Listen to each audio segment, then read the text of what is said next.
Ay, alam mo, malamang, suot yun ni Tia Anya. So, kailan ka sasali ulit sa beauty contest? Siguro, kaya lang naman ako sumali doon dahil gusto kong tulungan si Inay. So, ibig sabihin, hindi mo talaga pangarap maging beauty queen? Hindi. Ako kasi, bata pa lang, gusto ko nang sumali sa Binibining Isla, Pilipinas.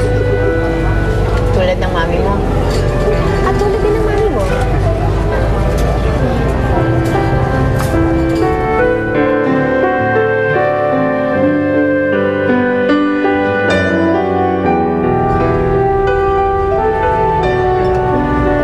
Sino iniisip mo?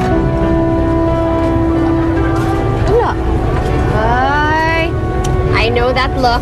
You're thinking of a guy, no? Sino siya? Nakilala kasi akong lalaki. Nung nag-alaga sa akin nung lasing na lasing ako, alam mo, yung bait niya talaga. Kaya lang, hindi naman kami bagay.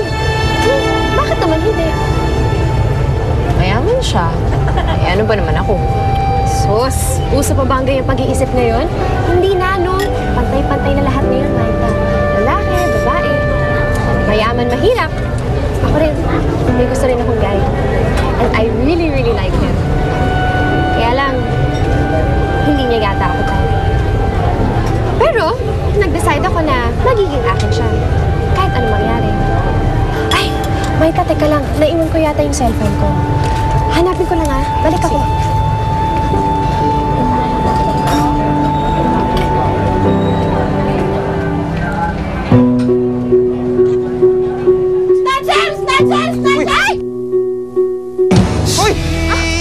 Be the reason I survive, the why and wherefore I'm alive, the one I'll care for through the rough and ready years.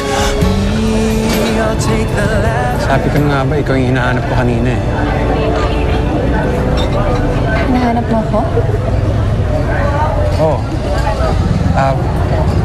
Pwede bang samahan muna kita? Okay lang?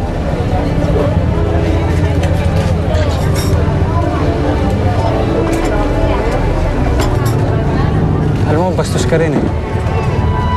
Ako? Oo. Bastos? Bakit ako naging bastos? Dahil sinukaan mo yung favorite polo ko, tapos bigla ka nalang nawala. Nag-iwan naman ako ng sulat Sulat? Salamat. Yun lang, wala man lang pangalan. Pangalan ba gusto mo? Maita. Maita San Miguel. It's a very pretty name. Maita, my name is Mark. Mark Sandoval, and it's nice to meet you. Pwede ba tayo magkita ulit? Gusto mo ko makita ulit? Bakit? Dahil gusto kita.